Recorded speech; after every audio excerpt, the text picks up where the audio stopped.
Hey listeners, we're nearing the end of our 15th anniversary fundraising campaign, and we need your help to meet our goal. This campaign offers you a chance to win a unique food and music experience in one of the most exciting cities in America. Here's how it works. Donate to HRN and you'll be entered to win dinner for two and 2 tickets to a concert in one of 8 amazing cities: New York, Los Angeles, Philadelphia, Nashville, Las Vegas, Charleston, Ardmore, Pennsylvania, and Asheville. All donations support our work educating food system storytellers. And when you donate, you can choose one of those cities and you'll be entered to win dinner and 2 tickets to a show. So help us reach our goal and enter to win dinner and a show in the city of your choice. Check out heritageradionetwork.org/15 to donate and enter to win today. That's heritageradionetwork.org/15. Thank you.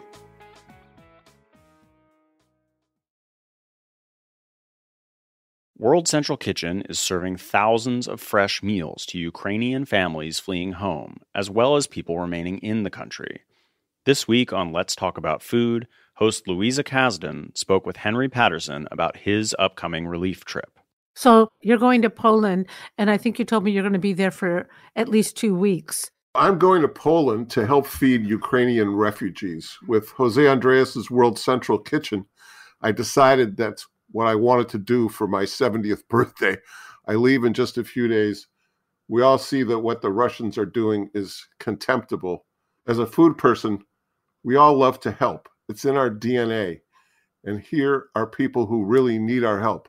So if you want to help the Ukrainian refugees, either with money or even your hands and heart, find hashtag Chefs for Ukraine and World Central Kitchen. We have to do something. We can help.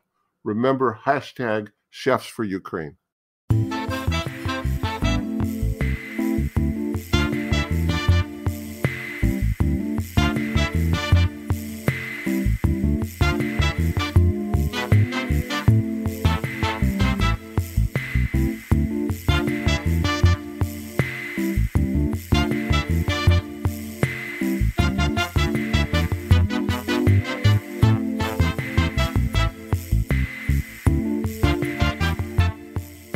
Welcome to the Grape Nation, your weekly wine journey. Our guest is Michael Moosbrugger. We'll talk to Michael about Gruner, of course, Riesling, Austria, Schloss Gobelsburg, and a lot more. We'll taste one of Michael's traditions for our weekly wine sip. I'm your host, Sam Ben-Ruby. Stay with us for the Grape Nation on the Heritage Radio Network. We bring wine to the people. Michael Moosbrugger, Austrian-born, grew up around skiing and his family's hotel in Lech Arlberg. Michael jumped into the wine business in 1992 as an apprentice, and 4 years later took over the Schloss Gobelsburg winery. He is now the CEO and winemaker of this storied and historic winery. Michael believes in tradition along with innovation. His wines are a true expression of the terroir of Schloss Gobelsburg and Austria. Michael has received numerous awards for his wines, including Wine and Spirits Top 100 Winery of the Year. Welcome to the Grape Nation, Michael. Welcome on my side. Was that intro accurate? Yeah, everything in there was good? Yeah, okay, doing good. very well. I just wanted to make sure. All right, so we're talking to Michael live in New York City at the Skurnik Wine and Spirits office.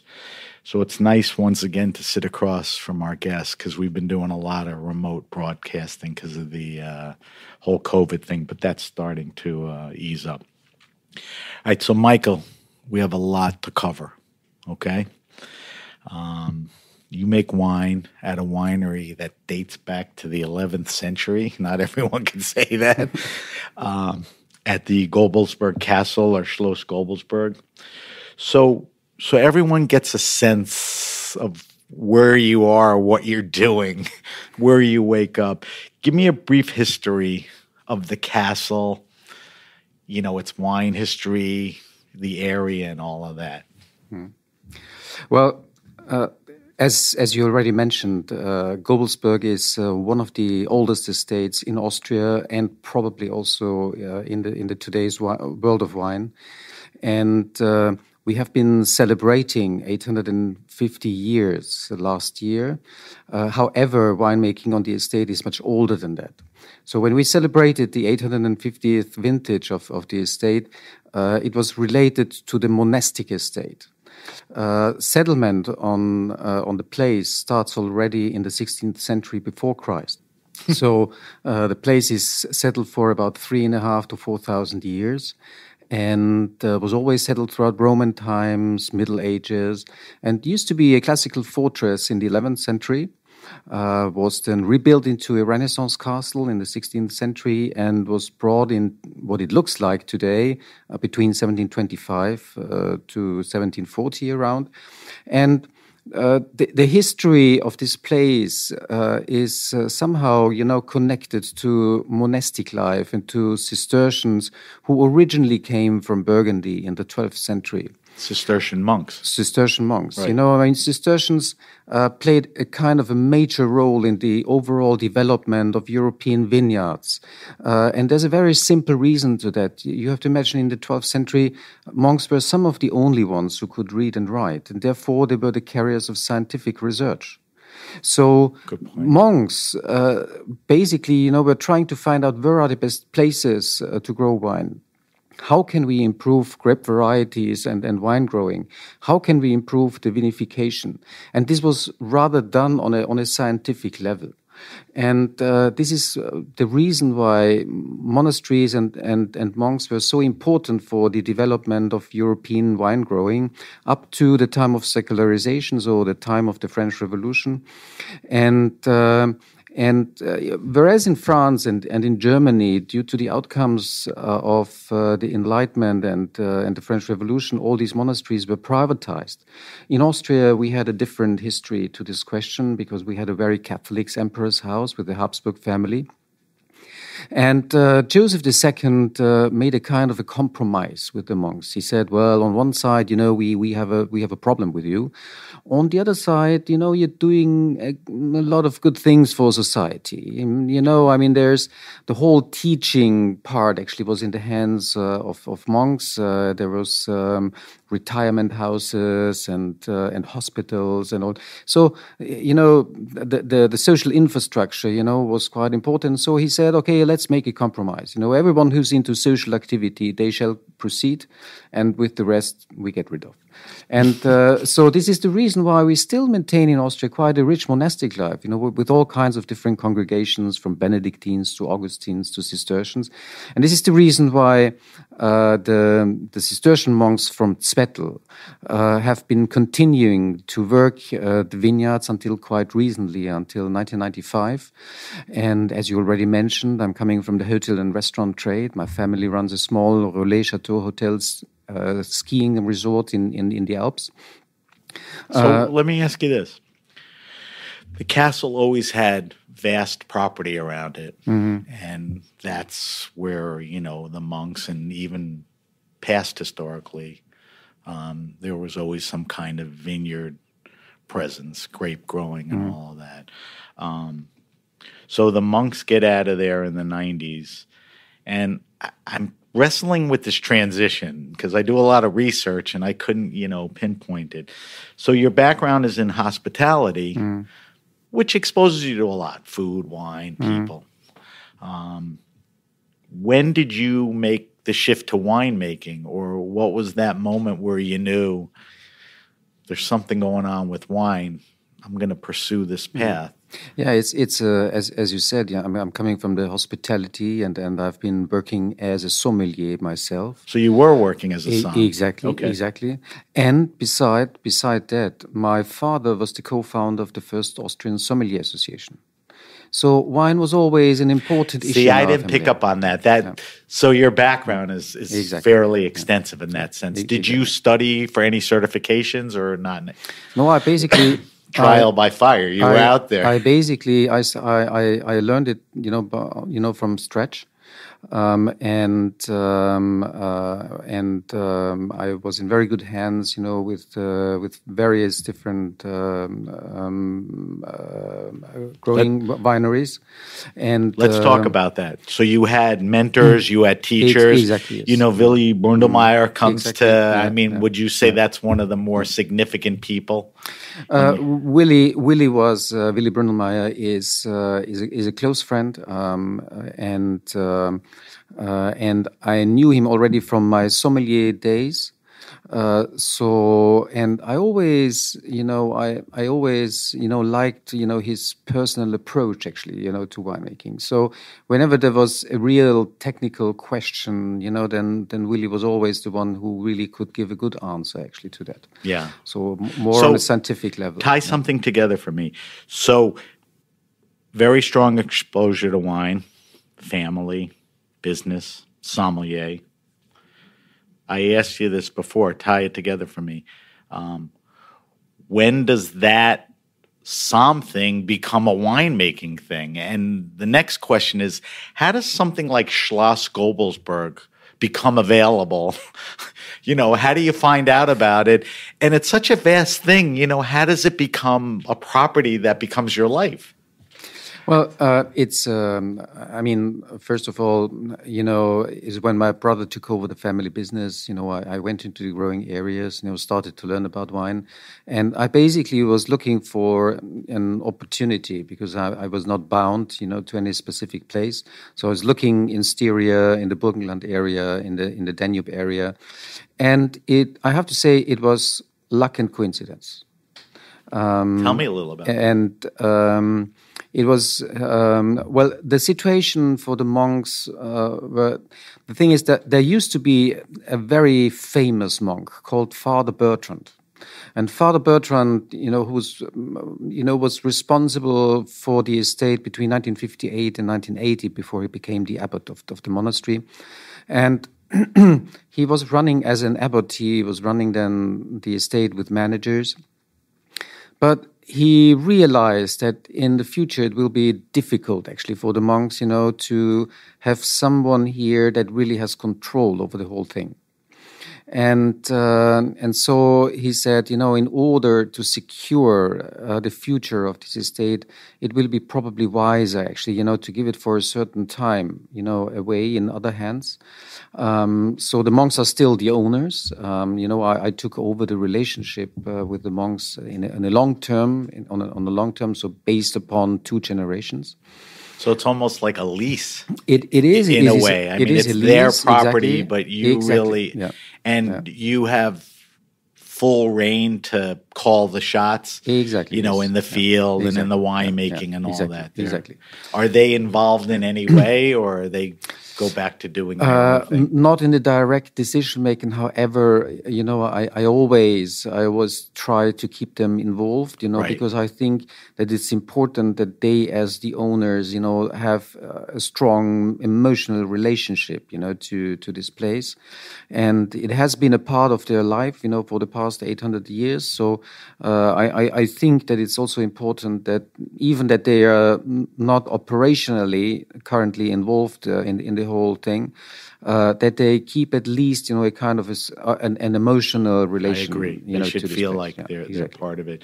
Are you bound, because of the unique situation with the monks, the church, how old it is, are you bound to any government restrictions or, historic landmarking things, or you could do what you want in the fields? Or? It is under restrictions because Gobelsburg, as a Baroque castle, you cannot do whatever you want. Right. So you can't put a 10-story hotel in the middle of the building. Yeah, exactly. Yeah.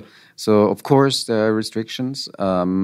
And whenever we want to do construction work, we have to deal with them, right? And to see, if they give their approval or not, and so on. So, but right. but it's, I think it's a kind of a wise, thing, to do, and it's, I think we have no bigger problems actually with them.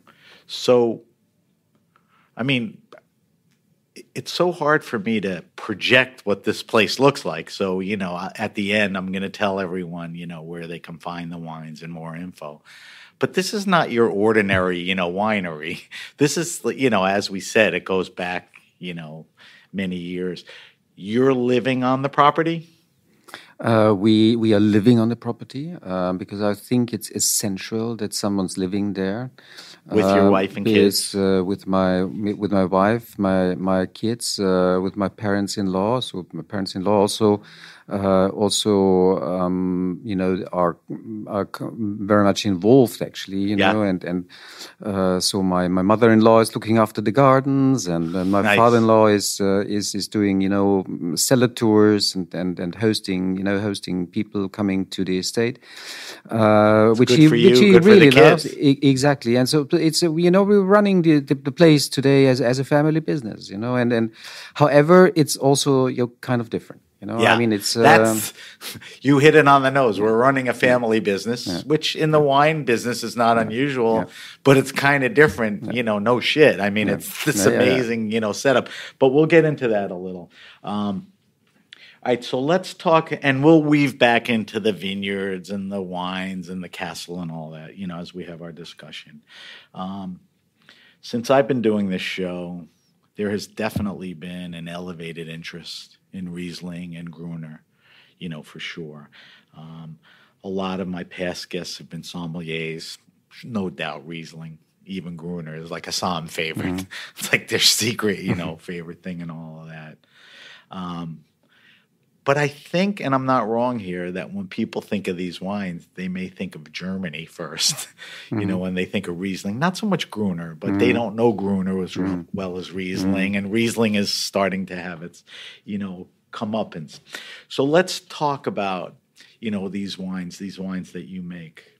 Tell me about the unique qualities of Austrian wines like Riesling and Gruner. I mean, there's definitely a profile. It's not just another wine.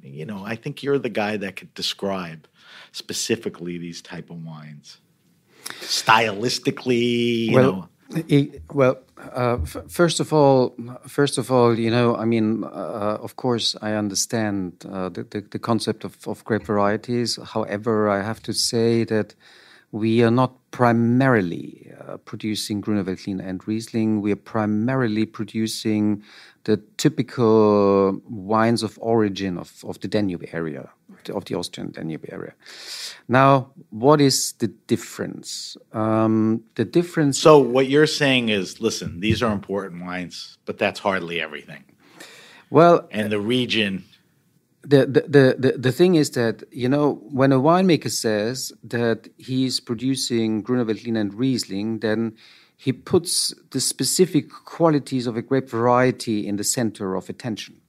Fair enough. So it's the question is, what is Gruner Veltliner and what is Riesling? Right.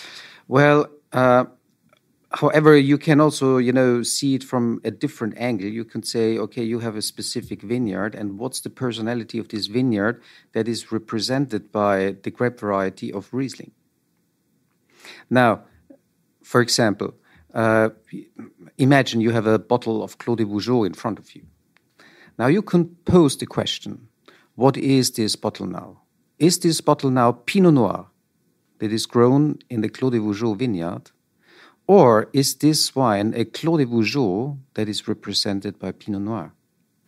I think that's the argument almost for all wines. It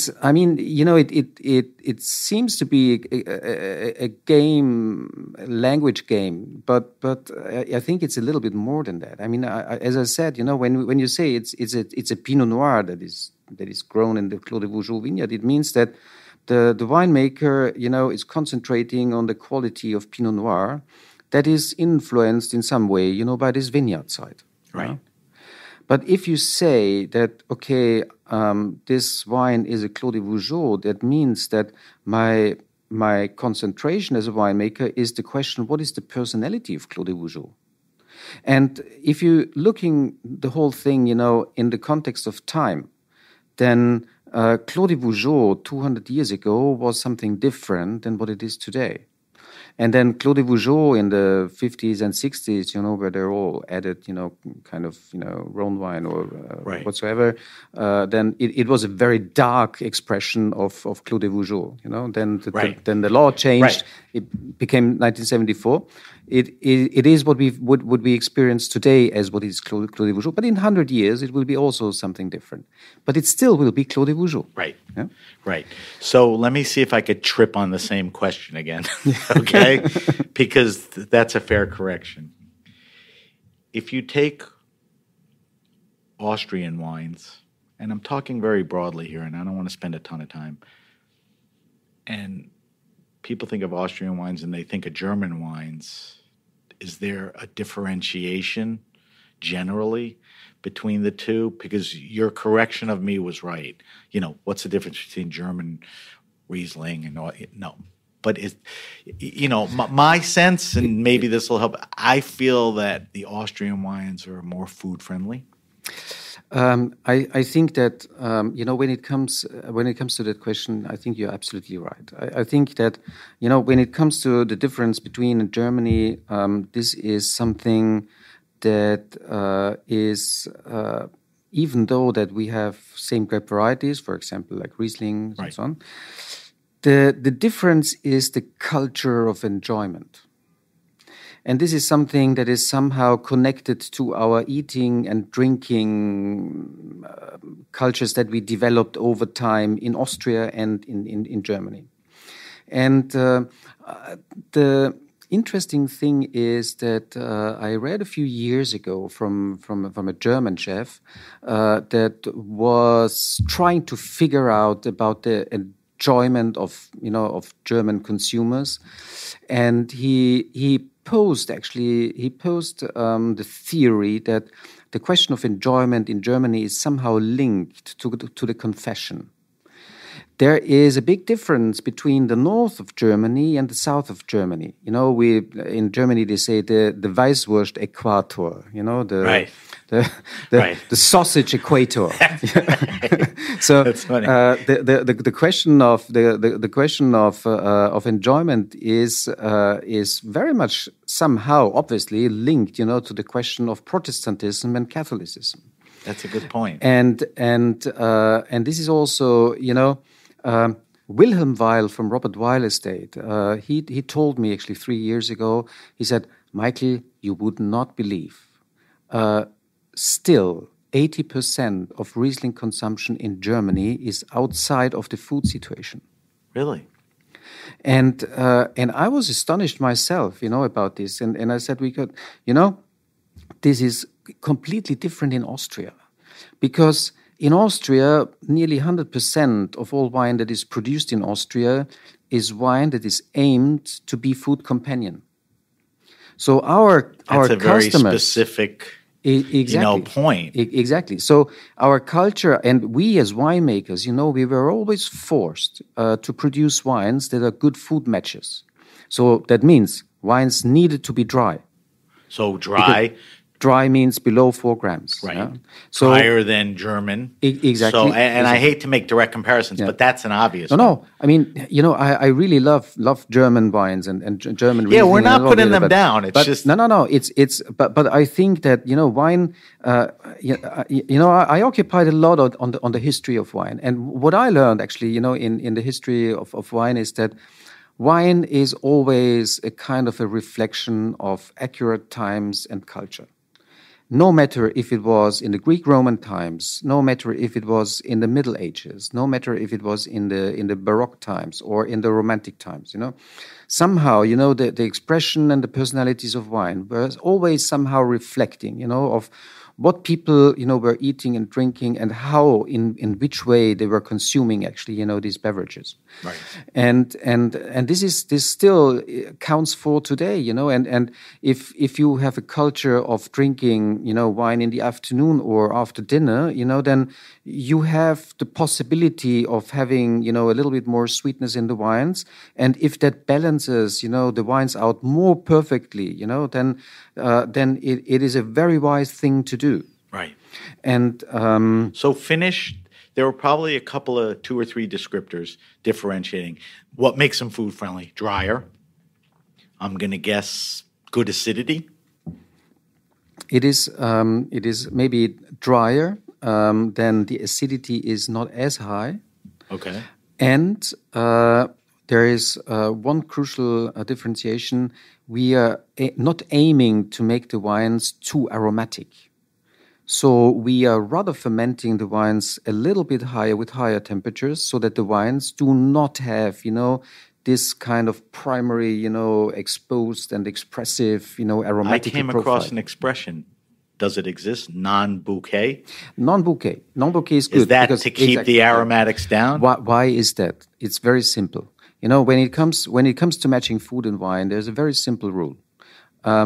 The more aromatic a wine is, the more precise you have to be in matching food and wine. So it's more friendly. So the less, and it may overpower too. Exactly. The less aromatic, the more universal a wine gets. So if you have, and I think this is also the reason why Gruner Veltliner is such a success in Austria and meanwhile internationally.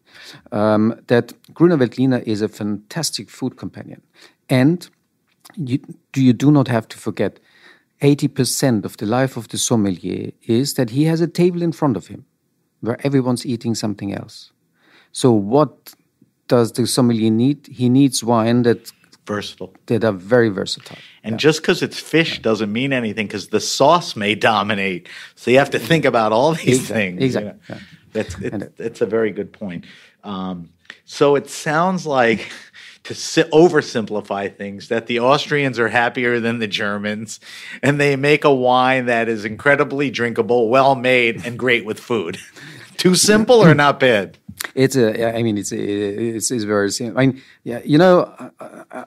I remember very well, actually, when I came 25 years, to Germany, the situation was really, really different to what it is today. 25 years ago in Germany, everyone was a little bit skeptical about German wine. Nowadays, the nation is really proud about their wines, and it's good.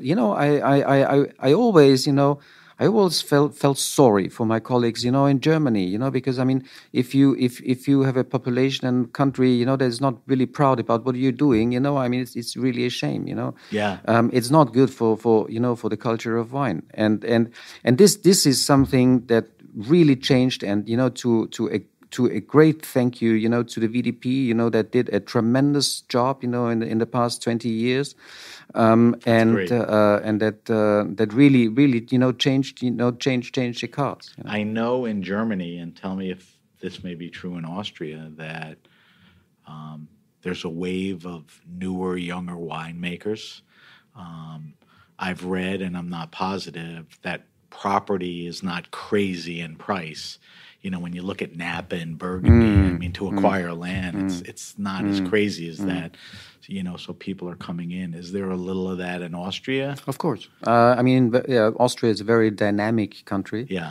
And there's a young generation, and there's still the possibility. If you're young, if you're dynamic, if you can make good wine, and if you can also, do a little bit of good marketing and sales, then Sure. then you can build up, within one generation, you can build up a fantastic property. It's crazy. So, all right, I want to talk about the vineyards and the wines of Schloss. And like I said before we did this show, we could probably spend a whole show on just the tradition wine.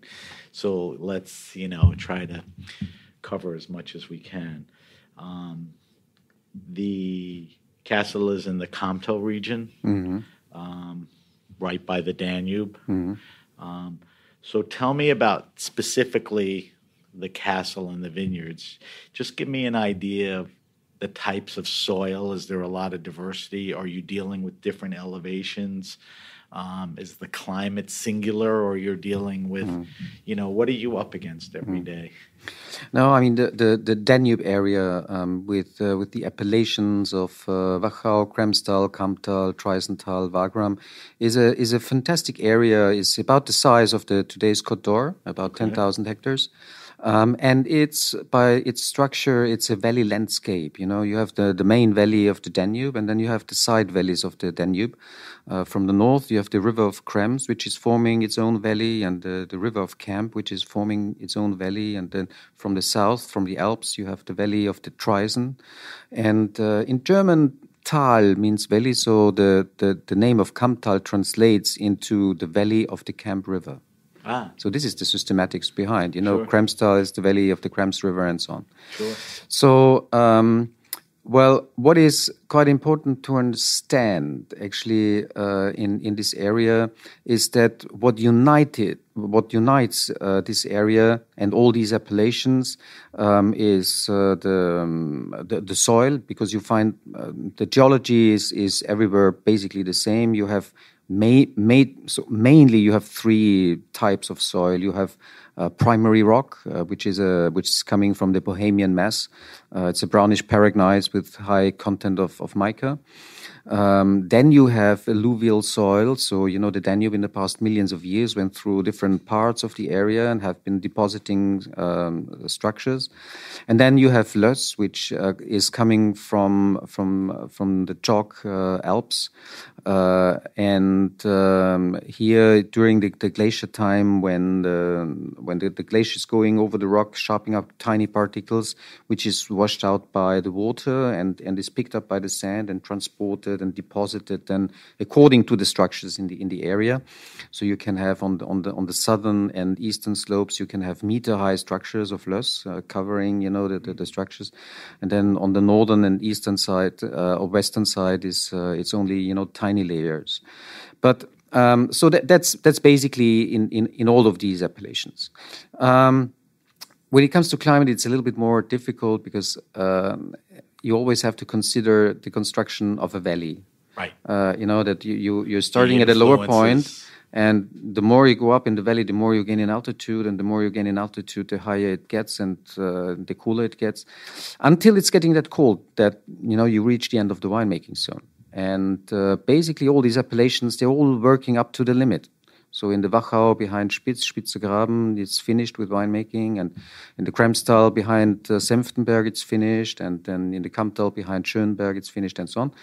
And so that's bringing you to quite some significant differences within the appellations. Right. So the lower parts and the higher parts, and in terms of harvest, that counts for about 2 to 3 weeks in harvest time. Difference? Yeah. And aren't we dealing with valley vineyards and sloped tiered vineyards and exposures, like you said? Exactly, and this is exactly what you find. When you're coming to this area, you instantly see that you're looking to two general types of vineyard sites. You have on one side you have the terraced vineyards along the Danube and the side rivers of the Danube. So vineyards that are very dry, is very Moselle-like. Exactly. So very dry, high mineralization, ideal for Riesling production. On the other side, we have vineyards based on Löss and clay. So vineyards with good water supply to the wines, which is ideal for Grüner Veltliner. So Grüner Veltliner and Riesling are complementary grapes. So what one likes, the other doesn't like, and the other way around. And as we have those two opposing structures, we need the two grape varieties to cover the needs of these vineyards. Perfect. Yeah. Broad question, but I'm sure there's, a commitment or a philosophy. Farming practices. How do you approach that? I don't want to use any buzzwords, but are you subjected to tough conditions where you have to think about treatments or not, or how do you try to farm? Well, the thing is that you have to think that what was the original aim actually for the monks to grow wine? I mean, the original aim was mess wine, altar wine, and a specific purpose. Exactly. So the definition of mess wine is that it cannot be altered neither by technology nor by chemicals or so. It's nature wine by definition, Now, and this is something that is carried out, in the vineyards and in the cellar work and everywhere.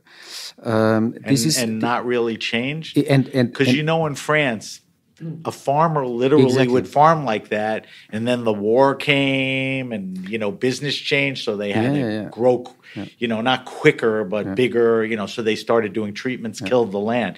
There was never really a shift or a disrespect to the land that way. You see in our vineyards never ever have seen insecticides or herbicides. So it's we have always been trying to bring these vineyards as good as we can into the next generation. That's great. And does that follow through into the cellar practices? Simplification in the wine making. Yeah. Nothing really added or taken out. One of the principles of Cistercian belief is strictness and simplicity. And this is something that I've always been following. This is when you're reading, my first brochures that I did actually in 1996 or 1997. This is already laid down during a time when no one was talking about natural wine, orange wine, whatsoever. But it was an 800-900 year tradition that nobody thought about. Exactly. I mean, that's a great point, because that's why I said no buzzwords. Yeah. This is the way it was. So, and it's not like some vineyards and winemakers inherited land and eventually were able to turn it around. By going to these practices. It's always been that way, which is a beautiful thing. And obviously, and I'm sure that reflects in the quality of the grape, the taste, growing, and all of that, which is a beautiful thing. Let's talk about some of the wines, as many as we can. I want to talk about the tradition program. I know you make sparkling wines. I do not want to pass up on discussing the reds a little, because they're exciting. Are the wines classified? I mean, when I came across a word, is it reed or ride? Yeah. Well, you see, I mean, your wines. How do you? We are mainly we are producing wines of origin. So this is actually our main focus. So in the we have an appellation system in the Danube area that is quite simple to understand. That is differentiating between three categories of wine. You have the wines of the region, you have the wines of the villages, and you have the wines of the single vineyards. Now, the single vineyards in Austria, they are called Ried, like Riedel without the L. Yeah? Okay. And why is that so important? Because in Austria we have about 4,300 single vineyards. Not even we know all these names. Right. So this is why we made it obligatory that when we want to indicate a single vineyard name on the label, it has always to be in conjunction with the term of Ried. So it's always Ried Heiligenstein, Ried Lamm, Ried Geisberg, Ried Renner, and so on. So, for you, the good thing for you is that instantly you see this trigger word of Ried on the label, you instantly know, okay, this is a single vineyard wine, So like Grand Cru, Premier Cru, it's Ried exactly is Ried going to be is singular exactly single vineyard, and it'll be the quality vineyard and wine. So Ried is the historical and legal indication, also in our wine law, that indicates a single vineyard, and means basically nothing else than cru. Right. It means nothing else than cru. Right. And so this is the appellation system. Beside the appellation system, we are also are working on a vineyard classification system. So for the past 30 years, there's an association called Österreichische Traditionsweingüter, so the Austrian Association of Traditional Wineries. And this private association is working for the past 30 years already on a vineyard classification system. And now the government actually wants to take over this classification into the wine law. So this is. Are you happy with the progress? Is it going where you want it to go? We are hoping that everything is well done, and if it's well done, then it's really worthwhile actually to follow that. But is it being done well? I mean, it's on progress. I mean, we and the winemakers and owners are certainly on top of it. So it's like in Burgundy, we are differentiating between Erste Lage, Große Lage, which is equivalent to Premier Cru and Grand Cru, and so coming back, yes, these vineyards are classified, that we are working and that we are vinifying also then separately, and so these wines, so these appellation wines and so on. That's basically, the core of our production. Right. Yeah. And beside that core, we're doing 4 specialties. So there's the quality sparkling production. Langenlois, the center of the Kamptal appellation, became in the meantime What is Langenlois? Is that an area? It's a village. It's the village. It's the village name. It's the village name. Okay. And Langenlois became. So that's the center for your sparkling wines, Langenlois? Exactly. And Langenlois is the epicenter for quality sparkling in Austria. So there's, Willy Brunelmeier and Leumer and Jurcic and Topf and Steining, and so Gobelsburg. So it's, in this area, sparkling became somehow, a certain importance. And so we're doing 4 different cuvées, a Brut Reserve, a Blanc de Blanc, a Brut Rosé, and a vintage that is released after 10 years. So this is a small assortment of sparkling wines. The 10 years an aged sparkler? Exactly. Yeah. That's 10, nice. Yeah.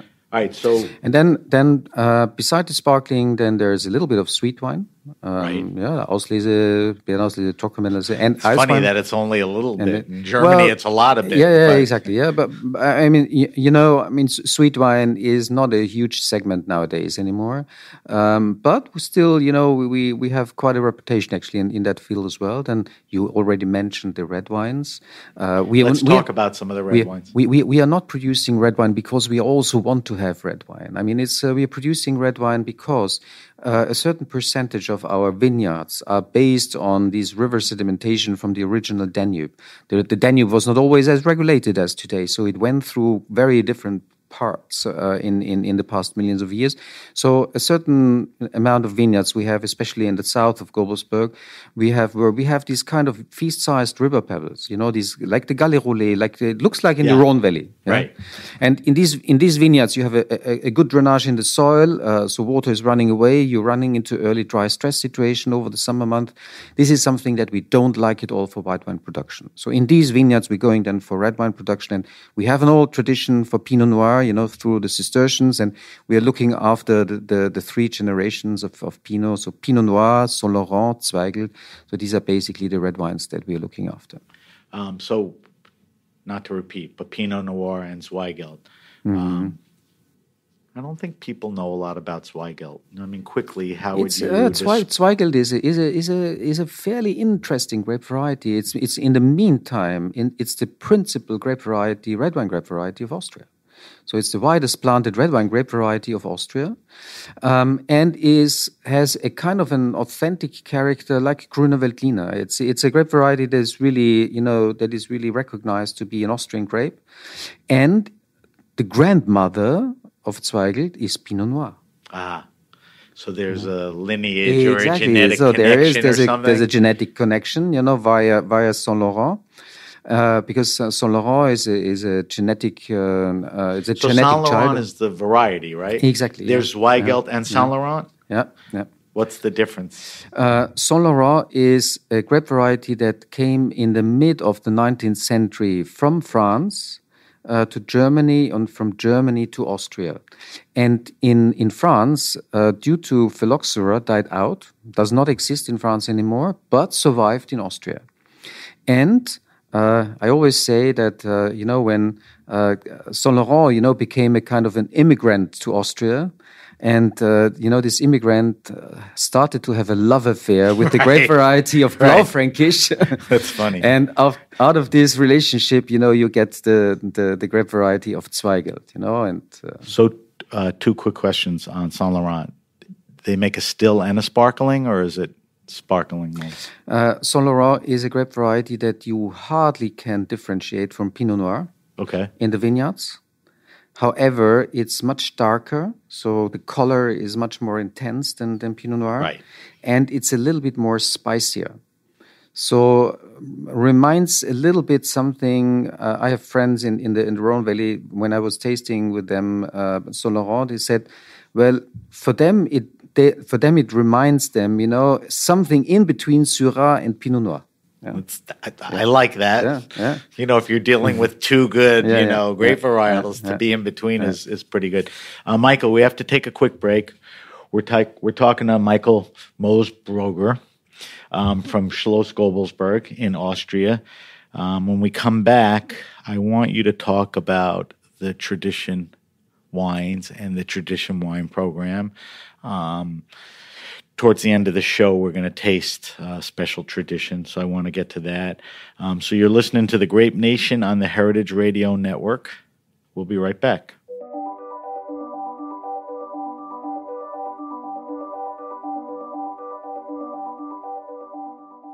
This episode is supported by HRN business member Radical Wine, a small neighborhood wine and spirit shop in Clinton Hill, Brooklyn, that specializes in natural wine and regional-based spirits.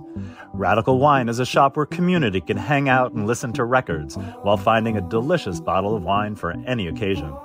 Grab a bottle from the shop to bring to their sister restaurant, Brooklyn Hots, which is right next door.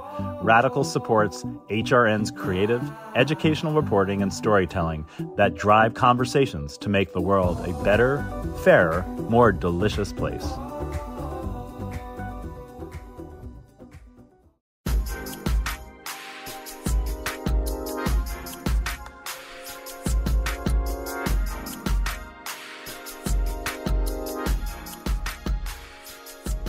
Hi, I'm Katie Mosman-Wadler, Executive Director of HRN. HRN is dedicated to amplifying small businesses that keep our communities vibrant.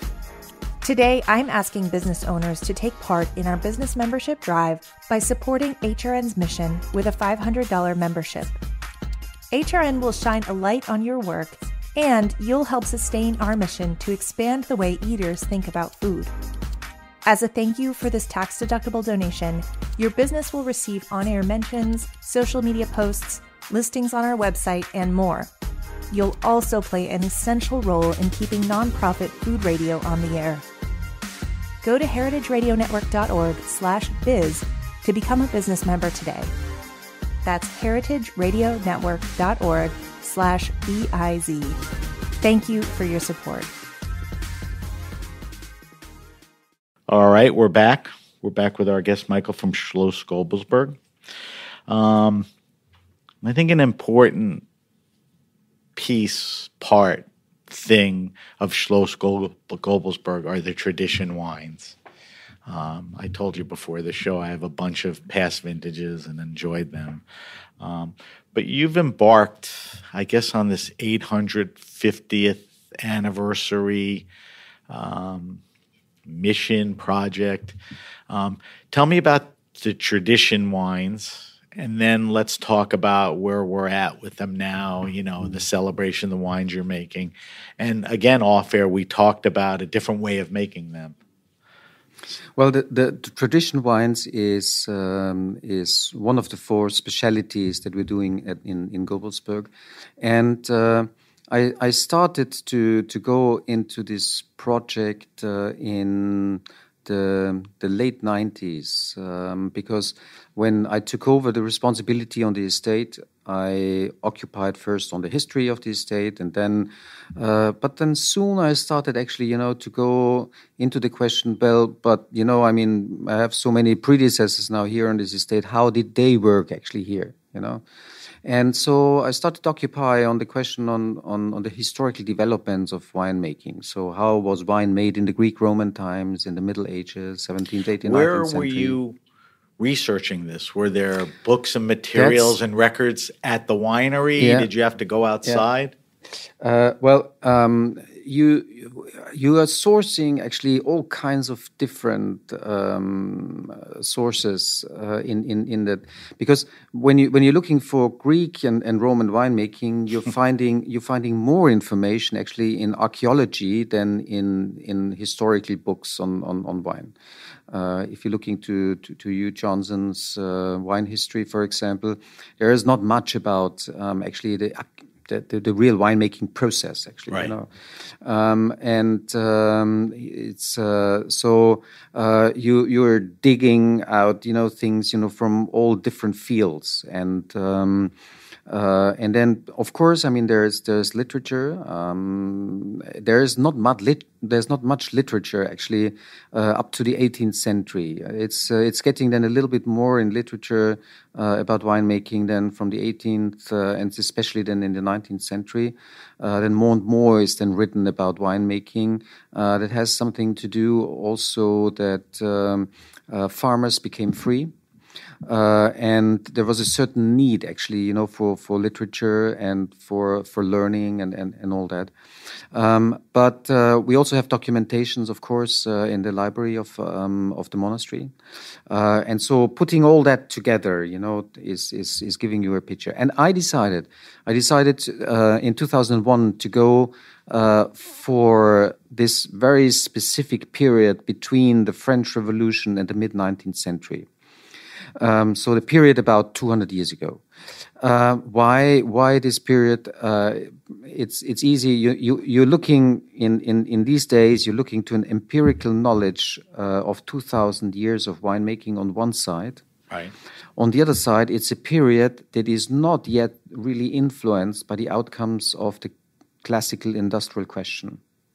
So it's starting around 1850 that winemakers and scientists are posing the very classical question: how can we produce wine in bigger quantities and in a shorter period of time? And this has been leading then to a series of innovation, the first filtration machines, for example, new pressing systems. 1870, you have Pasteur inventing the pasteurization. Very important. It was the first time that you could bring sweet wines stable on a bottle. So this was a significant game changer, actually, you know, for the Mosel area, for example.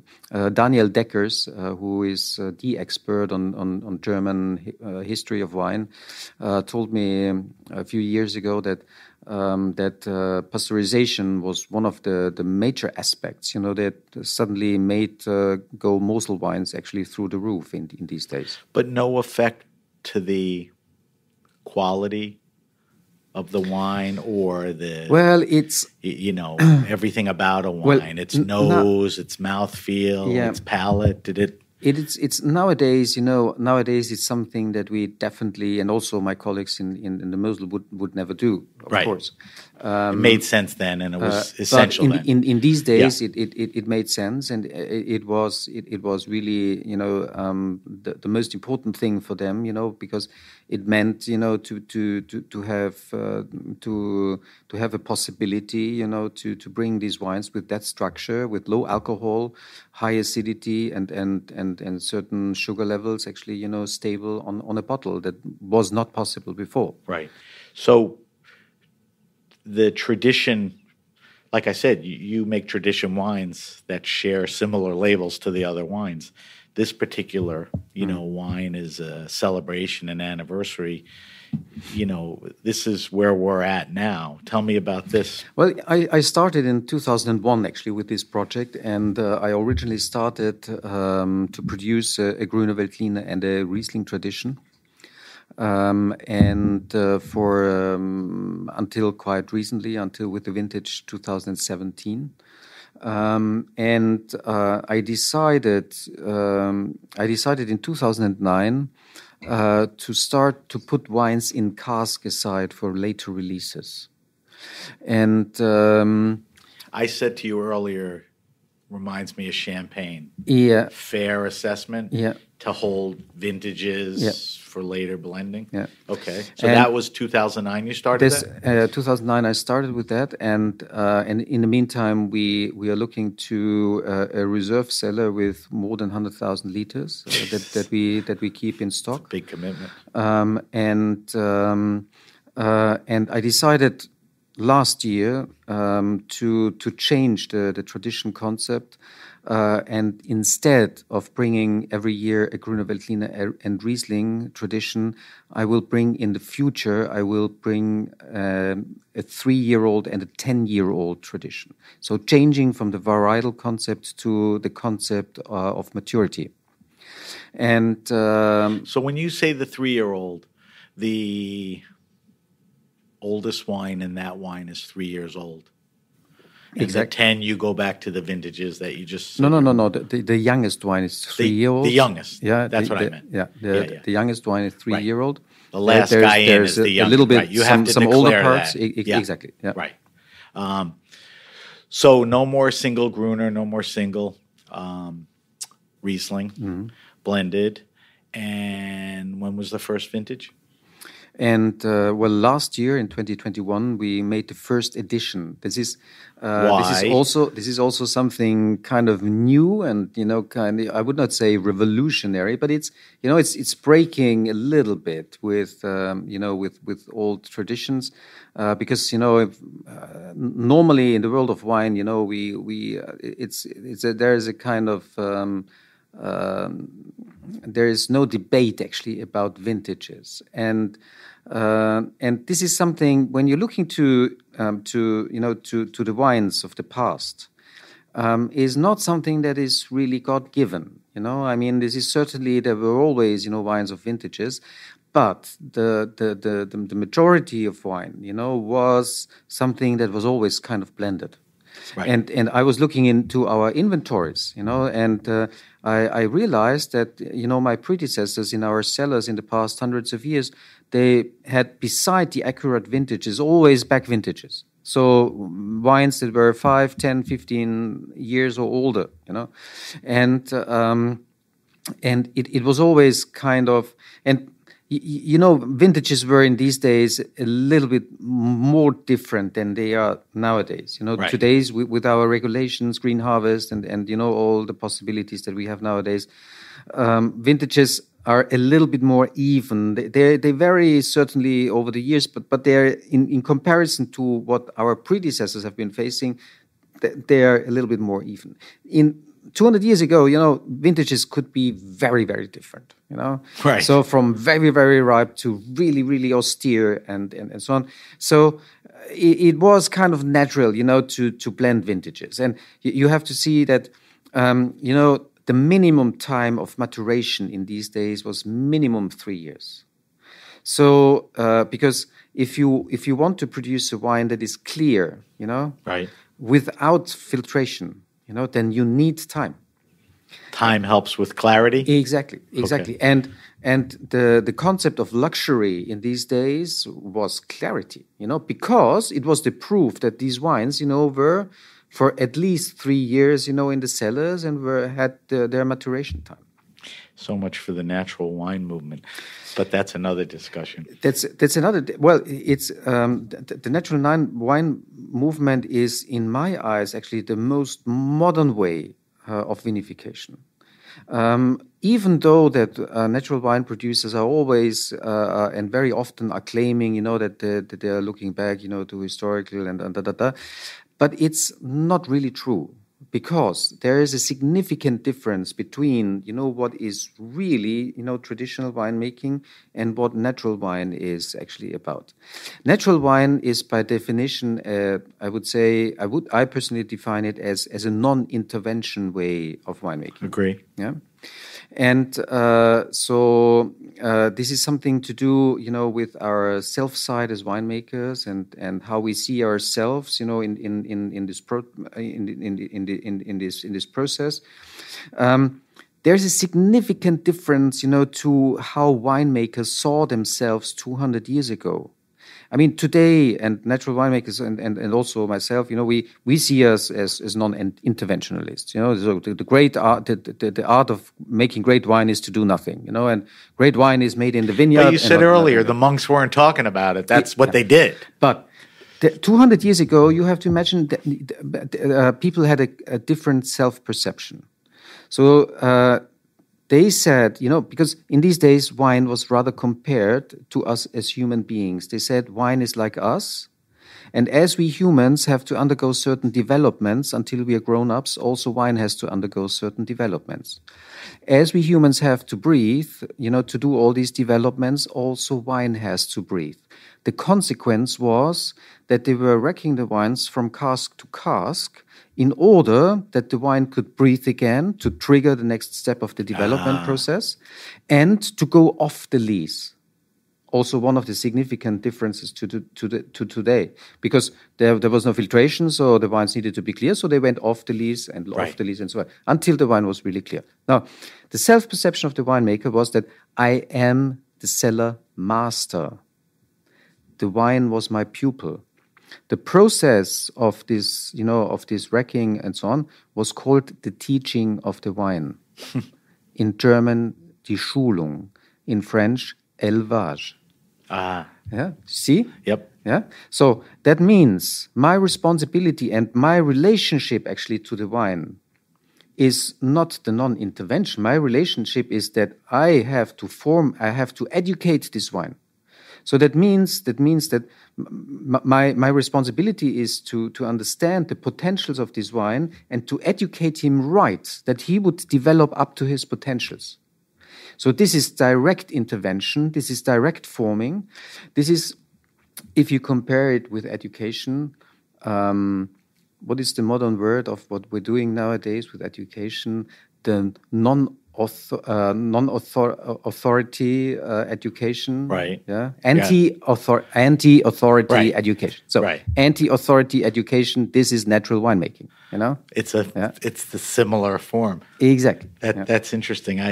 It's very well said.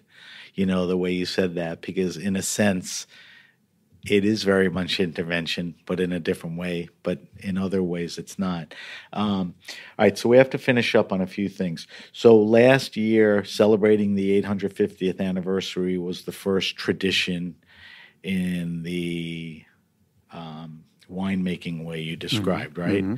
Is this the bottle in front of us, the tradition? And it's not vintage anymore. It's an edition. Right.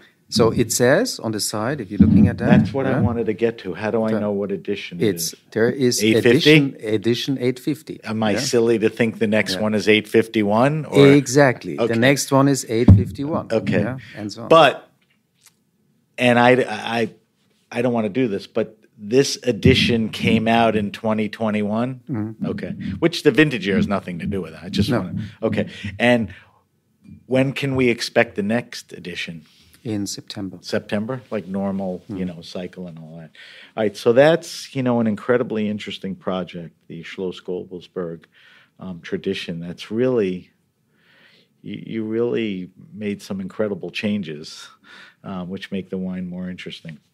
All right, a couple things before we wrap up. I don't know if I told you this, but one of the things we're going to do is taste the wine and talk about it.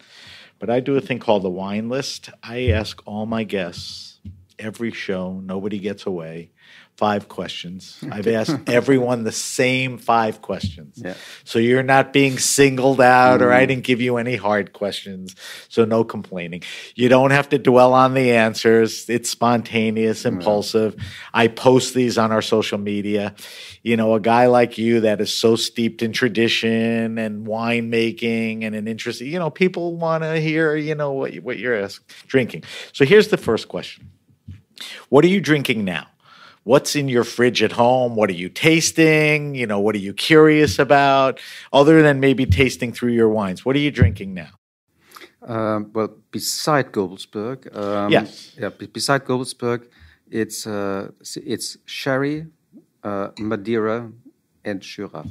So has that been going on for a while, or you've been intrigued lately by them and you've really been drinking more of that? No, I mean these are. I made 5 years ago. I made a symposium on the most important wine styles of the 19th century and their significance for today. So here we had Madeira, we had sherry, we had. Unfortunately, there was no Jura because I could not find anyone who would come. We had Mosel with Daniel Deckers, and we have Tokai. And today, I mean, most winemakers, they're so concentrated on reduction and reductive winemaking. I personally, I'm with occupying on historical questions. I'm more actually, into the question of oxidation. and this is why I'm so sherries interested. and Madeiras are very oxidative wines, right? Exactly. Yeah. So this is why I'm so interested in, and also tradition is oxidative winemaking. And that whole you're intrigued by the category. All right, that's a good answer. We're talking vintage stuff, old stuff, for sherry and Madeira. I mean, you're trying everything. All right, second question, maybe the silliest question in the group, but we love wine, we love food. You came from hospitality. Give me your favorite wine and food pairing. Not what you and I think is a good one, what you like. You don't eat it all the time, but when you do, what is that wine and food that is just the magical pairing? Can you think of anything? Well, don't overthink it. No, well, when it comes to my favorite food, it's probably the stuffed veal breast of my wife. Okay. And for that, I definitely, prefer to have at least 10-year-old Ried lamb. So this is probably my favorite. All right, so that's when you think about it, that reoccurs, and those are favorites. So that's a good answer. You should be able to answer this, and you're kind of a global guy because you've been traveling the country, and you travel Europe. Do you have a favorite wine restaurant and or bar, or a couple? Is there something by the winery when you hit the road, either in Europe or here?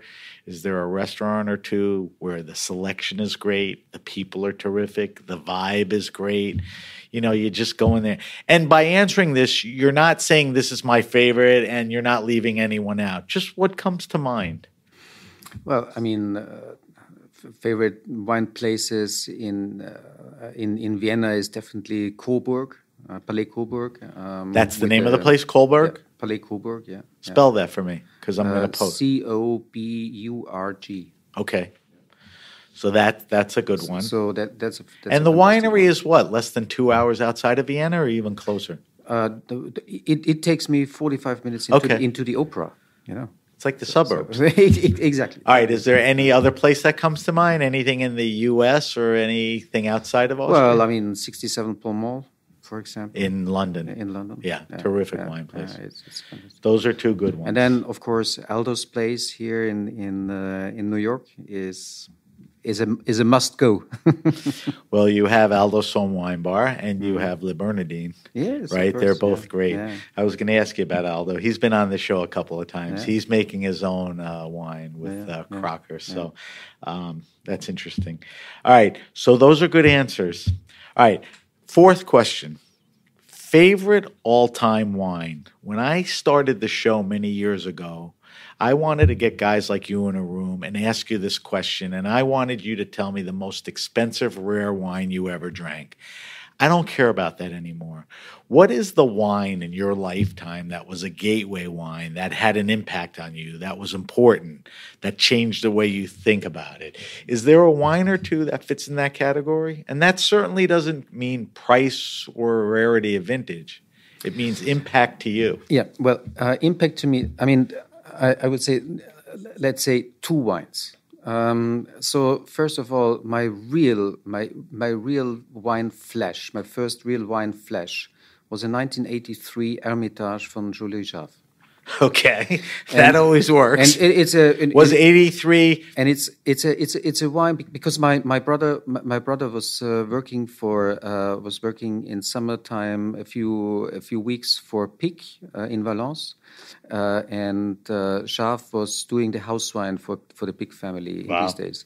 And so the old Pic went with my brother actually to see Jaff, and from this visit, my brother brought me a bottle of Hermitage 83. And I still, I was on university and this was really my first wine. Nothing flash. Like it. It was not. I mean, it's truly one of the great wines anyway. The fact that you caught it at that time, it made the impression. I still have the bottle in my office. You do? So, yeah. Okay. The second one I would define as a Heiligenstein 67. This was a wine that I tasted, I think, 3 or 4 years ago. Is this a Schloss Heiligenstein? Schloss Gobelsburg, Heiligenstein 67. This wine was as young as you could When imagine. did you taste it? Yeah, 3-4 years ago. And it was unbelievable. And it was just unbelievable. Jesus. And, we have been just been tasting here in this office 50 years of Heiligenstein, so back to 1971.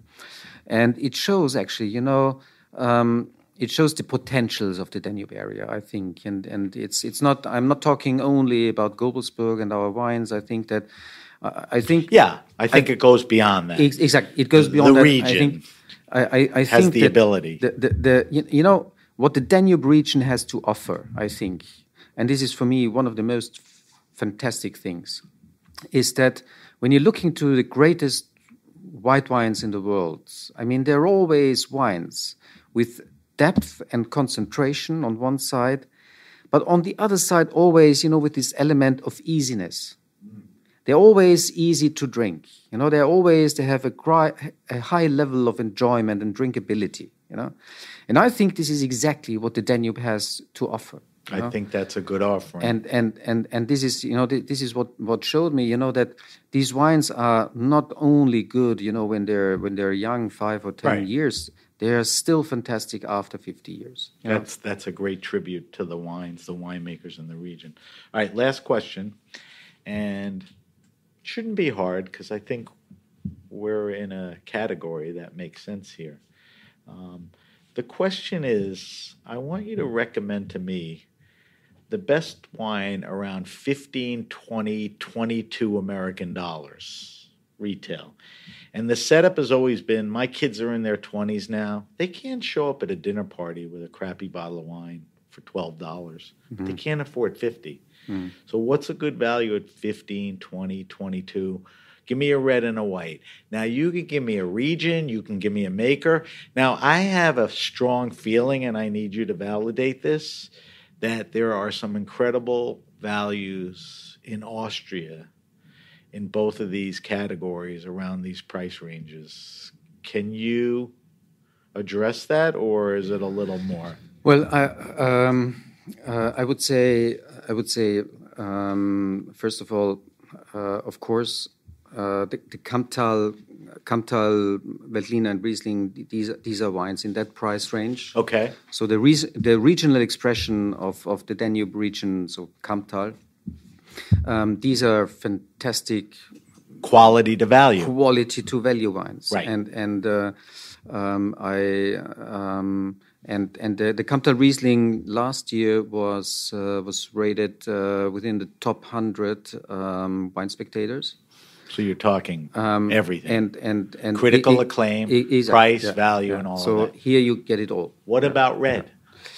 And if you have to go outside of your winery or if I'm going, Austria, whatever you think is a good value. I could say now, of course, now at Zweigelt, but let's say outside of Austria, I would say Beaujolais. Beaujolais? Yes. At the village level? At the village level. Okay. Yes. I agree with that. What stinks is it used to be really reasonable, and through the years, it's not that cheap anymore.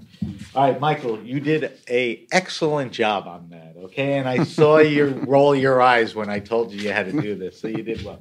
All right, we wrap up the show with a segment called the Weekly Wine Sip. Mm-hmm. And what that is certainly when I have a winemaker as a guest, I think it's always a good idea to taste their wines and have the opportunity to discuss it with them. Mm-hmm. So I asked you and Abby, to pick something for the show today. And I think you hit a home run here. So we have the Tradition Cuvée 10 Years Edition 850. Mm-hmm. All right. We talked about the Tradition program, but again, tell me more about this specific wine. Well, the Tradition 10 years is a wine where the youngest parts have been matured for 10 years in cask. So here you have a blend of Grüner Veltliner. It's mainly Grüner Veltliner, but with a small percentage of Riesling as well. Does that vary by vintage? You'll determine the blends? Exactly, yeah. Okay. Yeah. and then you have vintage 2010, which is the biggest part, and then you have smaller parts that coming from 2009 and a few older parts actually of that. Okay. And it's a wine that has a really nice and decent perfume. I'm going to go through the vitals now, all right? And you'll walk me through it. Let's go with color. It's a very deep yellow. It's a deep yellow. It's not a pale yellow. No. I mean, it's beautiful golden. Yeah. It's a golden yellow. Yeah, which is very eye-catchy when you pour it in the glass. Yeah. All right, so that's the color. Let's put it up to the nose and tell me your nose descriptors on this wine. And again, we discussed non-bouquet earlier, but what are we getting? Yeah. I think it's a nice and complex bouquet. It is nice and complex, and it's evolved a little because it's some older wines, which is nice. Exactly. Yeah. All right, So there's no primary aromas actually in this wine. Right. Yeah. I agree with that. It's all secondary and tertiary aromas. Move off of the subject for a minute, and then we need to come back to it. I think one of the things people get with Austrian wines and German wines is that petrol nose. Mm-hmm. What causes that? I mean, why is that? Is that from the soils? Is that from the vintage? No, winemaking. This petrol thing is very simple. There's two components that are leading actually to extensive petrol notes. First of all, it's sun exposure of the grapes, which is leading to these elements that are going to this petrol, and the other element is maturity. So if you're harvesting too early, then you also get these kind of petrol notes. So based on maturity, if you underpick, exactly. So I got you. It's a part. The component that is responsible for that is something that is distinctly in combination with Riesling. But these two components are leading base. So if you this is why we are shading our Riesling grapes always to the sun. So that our grapes are not exposed. With leaf canopy or with leaf canopy, yeah. Okay. So we are not taking leaves out. So we leave so we are taking on the northern sides we take the leaves out, but on the southern side we leave the leaves. Interesting. And on the other side, then it's important that the grapes are harvested with decent maturity. Right. All right. So I said we don't want to spend too much time. So now we're coming back to our tasting of the Tradition 850. Let's talk about mouthfeel. Mm-hmm. You got to throw it over the tongue to get a feel for it. Yeah, it's a medium-bodied wine. I say medium plus in a good way. Medium. It's plus, not unctuous, but it's mouth coating, but not glycerin-y. And you have here it's in contrary to the classical wines that we are producing. It has a different texture here on the mid palate. Yes. Yep. It stays too. Yep. Which is nice. All right, so now let's talk about the palate. Are some of the descriptors on the nose and the palate, or the palate introduces some new, flavors or descriptors? I think that they correlate pretty well. Okay. So when I'm smelling and I'm tasting, what are the 2-3 things when you just think of palate? The thing is that you think about how wine consumption was done 200 years ago. I mean, this wine is about wines of the 19th century, early 19th century. Yeah? You've proven yourself to be a history buff, we have a traditional guy. We have now a beautiful glass. I think it's the Chances Robinson glass. Yes. JRRB. I mean, we in Austria... Abby told me to save you some of this, but I have to keep tasting it. In Austria, we are very lucky, actually, to have some of the best glass producers in Austria with Riedel and with Zalto. So we are tasting a lot. But this glass is also fantastic, Chances Robinson glass. But think about people 200 years ago did not have these glasses. No. They were drinking out of toothbrush cups, you know? Right. Yeah. So it didn't open up. It didn't sit in a nice bowl. So if you Google, for glassware 19th century, then you see, you hardly could smell anything with these glasses. So in the perception of wine lovers 200 years ago, the smell of a wine was not important. I know. Yeah? So that means the whole perception of the wine was rather done, on the palate. Today, when we are enjoying wine, there's about 2/3 of the pleasure that we take is coming from the smell. Right. Yeah? People don't realize it. It's happening, and they don't realize it. when but in these days, it was just the other way around. Right. Yeah? But you're drinking out of a toothbrush cup. Yeah. Let's talk about this particular wine and what kind of foods would go well with this. Also, this wine, you can drink it, Eva's stuffed veal? Of course. Okay. It's a stylistic expression that is in a way universal. It's not extreme in one or the other side. I agree. Yeah. So that opens it up. That opens up to quite a lot. But of what's options. the primary recommendation on this? You can have that for Wiener Schnitzel in the same way, as you could have it with a roast chicken or salmon, exactly. There's no even a salad or something. There's only a few limitations to it, and one of the limitations is goulash. Not good with goulash? Goulash. You got the noodles, you got the sauce, you got the meat. Well, too much going on, right? In our world, actually, goulash is accomplished, with beer. So I was just going to say, while I have you talking about goulash, so beer is the best pairing? Exactly. Okay, good for that.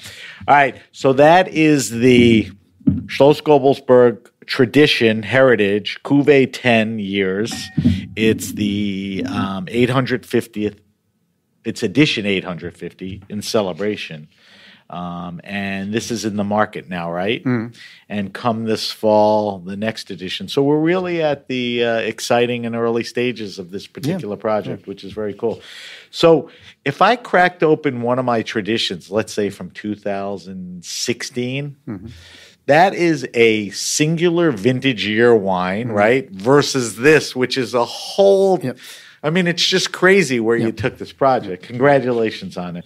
All right, Michael, we have to wrap up. Let me do a quick closing, and I want to get some information from you. So if you have a question, suggestion, wine happening, or event, hit me up at sam@thegrapenation.com. That's sam@thegrapenation.com. Subscribe to the Grape Nation podcast on iTunes, Stitcher, Spotify, or wherever you get your pods. I always say if you hit the subscribe button, the podcast will be sent to you automatically, and within 24 hours, you will be an expert on Austrian wines. Thank you to Michael. Follow us on Facebook at The Grape Nation. On Instagram, we're at SBenRuby, and on Twitter, we're at BenRuby, but you can always use the hashtag The Grape Nation to get to us on both. As I mentioned, we'll post Michael's wine list answers. There's some great recommendations there. And our weekly wine sip, I'll give you the information specifically on this wine, so if you want to look at it. So, Michael, if we want to follow Schloss on social media, follow you, or we want to find out more information online, where are the places we should go to? Well, we have an Insta account that is run by my son. Okay, and that's important. And I'm glad you got him. Gabe and Abby already had great fun actually with that. So is it Schloss Gobelsburg? Where do we get to it? Yeah, Schloss Gobelsburg. Okay, yeah. So that's SCHLOSS